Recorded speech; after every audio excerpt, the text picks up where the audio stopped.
delivering smiles all around the professional careers. Reach us to reach them. உங்க பார்வையில் BJP ஏறுமுகத்தில் இருக்கா?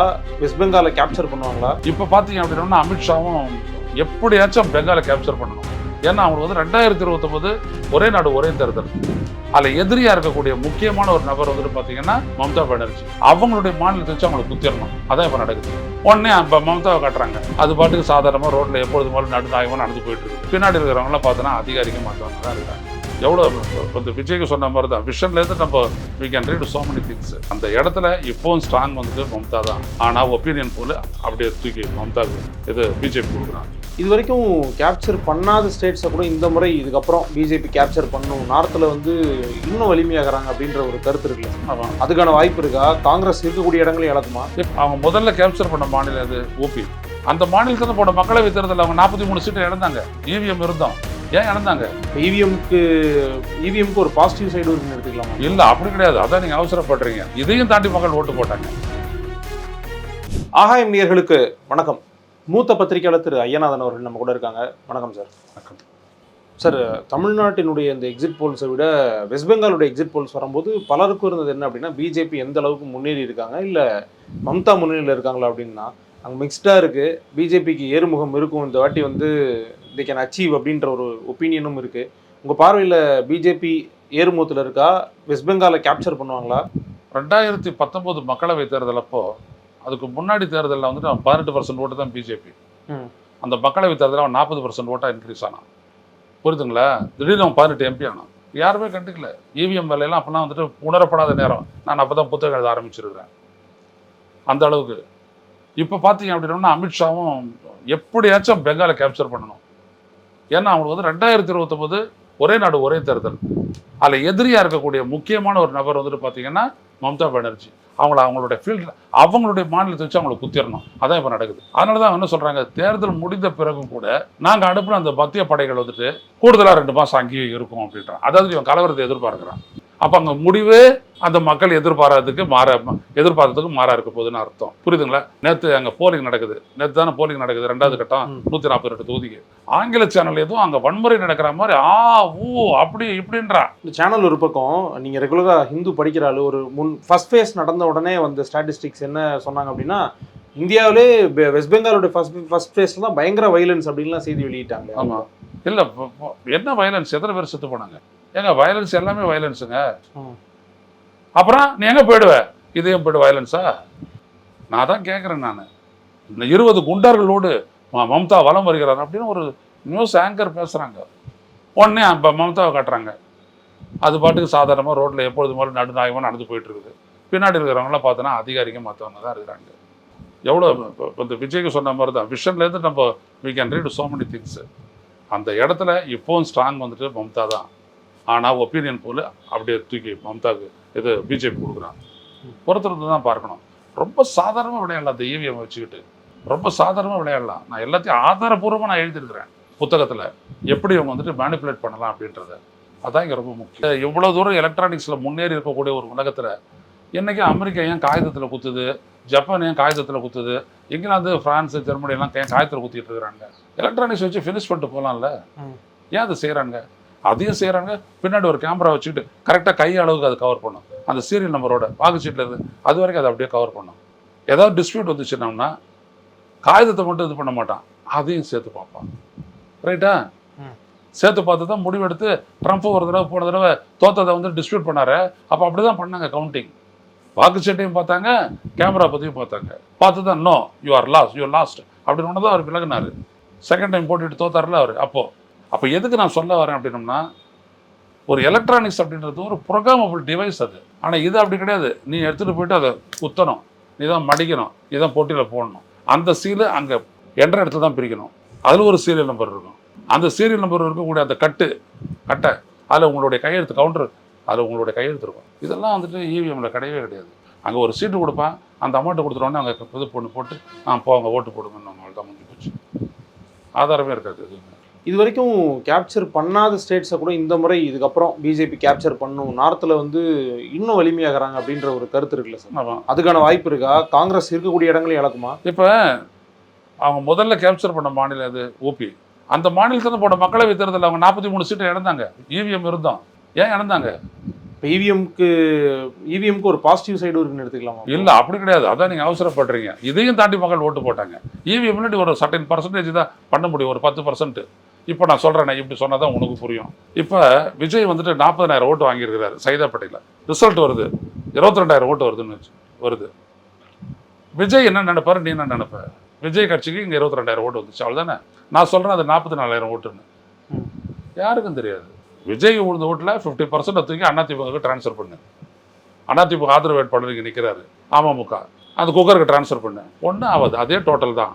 விஜய் வாங்கினது 22,000, 40,000 வாங்கினவர் 62,000 ஓட்டாக மாறி போச்சு. டேலி ஆச்சுன்னா அவ்வளோதான். டேலி ஆச்சு, டேலி தான் அது பண்ணிவிடுவாங்க. எடுத்தோடனே அதான் கேட்பாங்க, நீங்கள் வந்து 17 காட்டுவாங்க, உடனே அதை வந்துட்டு போடுவாங்க டேலி. மொத்தம் இங்கே வந்து 471 ஓட்டு, 471. ரைட்டு. இப்போ கண்ணுங்க எடுங்க சார், இந்த ட்ரான்ஸ்ஃபர் எங்கே நீங்கள் கணக்கு பண்ணுவீங்க? அது தாராளமாக பண்ணிட்டு போகலாம். இல்லை, ரொம்ப சிம்பிளாக வெளியில் இதெல்லாம் இன்ஃப்ளூயன்ஸ் பண்ண முடியாது. போய் அப்படின்னா சொல்றதுல தேர்தல் ஆணையம் அப்புறம் வாக்கு சாவடி கொண்டு போகும்போது செல்போனு கொண்டு போகாத. கார்த்தி சிதம்பரமும் சொல்றாரு, நான் இவிஎம்ல இருந்து ஜெயிச்சேன். அதெல்லாம் ஒரு சோதா. எலக்ட்ரானிக் ஓட்டிங் மிஷினால எதுவும் ஆகாதுன்னு சொல்லிட்டு இருந்தான் அவன். நான் முட்டா பசங்க. ஒரு எலக்ட்ரானிக் செஞ்சுரியில் போய் கேட்டு பாருங்க, அதில் எல்லாமே பண்ணலாமேன்னு. ஏங்க ப்ரோக்ராம் பண்ணபடி பேச போகுது. இப்போ ஒரு ரோபோ ஒன்று நீங்கள் தயாரிச்சிருக்கிறீங்க. ரோபோ என்ன பண்ண போகுது?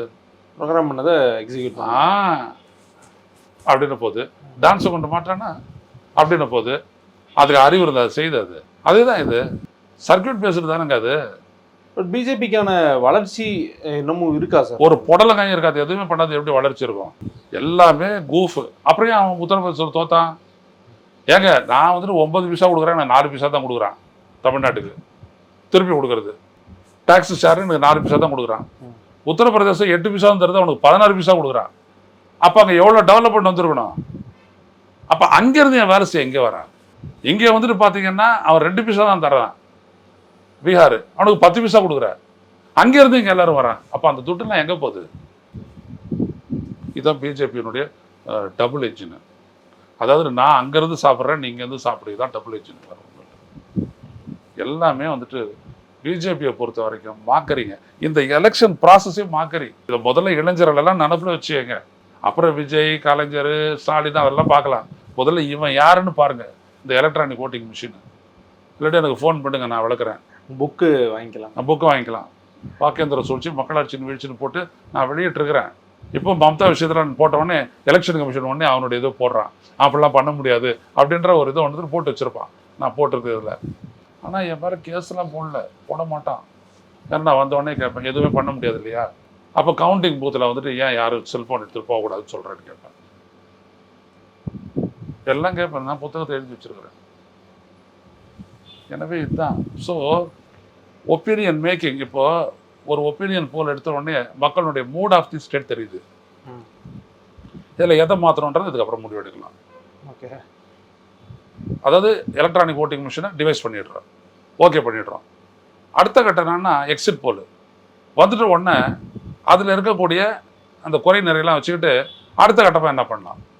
4 நாள் இருக்குது இல்லை, தேர்தல் முடிஞ்சு உடனே ஒரு போடுறாரு இவர். உடனே அடுத்த 4 நாள் இருக்குது. வெள்ளி, சனி, ஞாயிறு, திங்கக்கிழமை தான். அந்த 3 நாளில் எல்லாம் செய்கிறதுக்கு வேறு ஒன்றும் என்ன பண்ணுறது? அது வந்து ஒரு சூடாகி எண்ணெய் தேய்ச்சா குளிக்க போகுது இவிஎம். மறுநாளே எண்ணெய் வேண்டியது தானே. இப்போ இங்கெல்லாம் ஸ்ரீலங்கா பக்கத்தில் இருக்குது, 6 மணிக்கு முடியுது, 6:05க்கு எண்ணெய் ஆரம்பிச்சிடுறான். இங்கே மட்டும்தான் ஒரு 3 நாள் ஓய்வு கொடுக்குறாரு அவர். நிறைய லைட்டெல்லாம் போட்டுக்கிட்டு, எல்லாரும் சாப்பாடு போட்டுக்கிட்டு, ஸ்டாக் ரூமு 7 கட்டை இது அப்படின்ட்டு எல்லாம். எவ்வளோ பெரிய டுபாக்குரியவங்கெல்லாம் தெரியுதுங்களா? ஒரு ரூமில் போட்டுறீங்க, போட்டுட்டீங்க, அதுக்கு முன்னாடி ஒருத்தர் வச்சுருக்கிறான். அதுக்கப்புறம் 7 அடுக்கு பாதுகாப்பு என்ன இருக்குது? வந்து தூக்கி வீசு டபார்னதோடைய அதெல்லாம் தூக்கிட்டு போயிட்டு வச்சுக்கிட்டு கட்ட பண்ண போகிறானே அவனாவது. ஏண்டா டே, இது க்ளோஸ் சர்க்கியூட்டு டிவி காலம். 10 இடத்துல வச்சுட்டு அப்படின்னோம்னா ஒரு நாய் போச்சுன்னா கூட, ஒரு நாய் போச்சு பாரு துரத்து, இல்லை இவிஎம்க்கு வந்துட்டு காற்று வேணுமா? யோசிச்சு பாருங்களேன், நல்லா யோசிச்சு பாருங்களேன். இவங்களாம் எவ்வளோ பெரிய ஃபோர்ஜரி. 140 கோடி மக்களை வந்துட்டு கம்ஃபர்டபுளாக ஏமாத்துறாங்க அவங்க. எல்லாம் வந்துட்டு பார்த்தீங்கன்னா அரை முட்டாளுகள், அரை மென்டலுங்க. வாக்கு சீட்டுனா பெரிய மேனுவல் டாஸ்க் இல்லையா சார்? இருந்துட்டு போகுது, மேனுவல் டாஸ்க்காக இருந்துட்டு போகுது. என்ன தப்புன்றேன்? 10 பேர் பிழைக்க போகிறான், 10 ப்ரெஸ்ஸும் ஓட போகுது, அவ்வளோதானே. ஏங்க மேனுவல் டாஸ்க்கு? நம்ம பாப்புலேஷன் நிறைய இருக்கிற இடம் மேனுவல் டாஸ்க்குன்ற பாப்புலேஷன் கம்மியாக நம்மளோட 6 மடங்கு தான் அமெரிக்கா. அவன் அந்த டாஸ்க் எடுத்துக்கிறான். சீரியஸாகவே எடுத்துக்காதீங்க. நம்ம சீரியஸாக எடுத்துக்கிற இன்ஸ்ட்ருமெண்ட்டு இவிஎம் தான், விவிபேட் தான். இது ஒரு கேள்வி என்ன அப்படின்னா, பாஜக வந்து தமிழ்நாட்டை இந்த வாட்டி கான்சென்ட்ரேட் பண்ணல, அவங்களுடைய அதிக கவனம் வந்து திரிணாமுல் காங்கிரஸ் மேலே இருந்ததுன்னு சோஷியல் மீடியாவில் ஒரு பெரிய தியரி இருக்கு. நீங்கள் இந்த தியரியை இப்போ எப்படி பார்க்குறீங்க? அதுதான் உண்மையா? இல்லை, அந்த தியரி ஒரு குக்கடப்பு தியரியாக இருக்கலாம். என்னோட கவனத்தை திசை திருப்பேன், வேறு மாதிரி விட்டுறது. சரி, இதை எனக்கு நேற்று கூட சொன்னாங்க, இந்த முறை அவங்களுடைய ஃபோக்கஸ் வந்துட்டு வெஸ்ட் பெங்கால் தான் அப்படின்ட்டு. இப்படி தான் நாங்கள் கூட நினச்சிட்டு இருந்தோம். ஆனால் போட போகிற 7.4% ஓட்டை இன்க்ரீஸ் பண்ணோம் தமிழ்நாட்டில். ஐயா எம்ஜி தேவசகன் சொன்னார், போலான ஓட்டுக்கு அப்புறம் இன்ன வரைக்கும் தமிழ்நாட்டில் பூத்து போய் இது கான்ஸ்டிடியூன்சி வைஸ் ஓட்டு போலிங் டேட்டா கொடுக்கவே இல்லையா தேர்தல் ஆணையம்? பர்சன்டேஜ் சொல்கிறேன், கணக்கு சொல்கிறா கொடுக்கலையா? நான் தான் கணக்கு போட்டுட்ருக்கிறேன். இவ்வளோ மொத்த ஓட்டு இதில் வந்துட்டு 85.1 இது இவ்வளோ வருதுன்னு நான் சொல்கிறேன். பத்திரிக்கையாளர் நாங்கள் நம்ம போட்டுக்கிட்டு இருக்கிறோம். அவன் ஒன்றும் சொல்லலையே. இல்லை போலானது 4,99,00,000 அப்படின்னா ஒன்றும் பண்ண முடியாது. ஏன்னா சில டிஸ்கிரிபன்சிலாம் இருந்துச்சு, அதெல்லாம் சரி பண்ணி போட்டால் கடைசியாது அப்படின்னுவோம். பட் அதுதான் அல்டிமேட் எய்மாக இருக்குது. திரிணாமுல் தான் அவங்களுக்கு இப்போதைக்கு திரிணாமுல். அதுக்கப்புறம் மற்றபடி வருவாங்க தமிழ்நாட்டுக்குலாம். அதான் 29 அசம்பிளி எலெக்ஷன் சேர்த்தானு நடத்த போகிறாங்க. இங்கே ஒரே நாடு ஒரே தேர்தல், ஒரே நாடு ஒரே தேர்தல், ஒரே பிரதமர், ஒரே லோககுரு, விஸ்வகுரு, இப்படிலாம் நிறைய வரும்.